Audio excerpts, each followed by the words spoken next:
એ શું પીધું તે? ઓકે, કેવું લાગ્યું?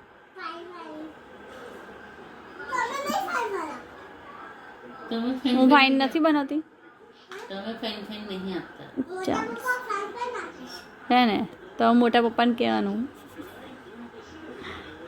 પાછળથી ઊંચી કરીને વચ્ચેથી ના પકડીશ, બધું આવશે નાકમાં. પછી આ તો બધું ઓરેન્જ પી જાય બોલ. હેલો ગુડ બોય છે.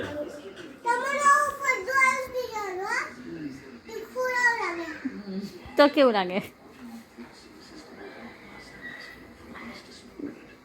પાછળથી ઊંચી કરીને બેટા. હા એમ, હા, કઈથી ઊંચું કરીને એક હાથ આગળ રાખવાનું, એક પાછળ.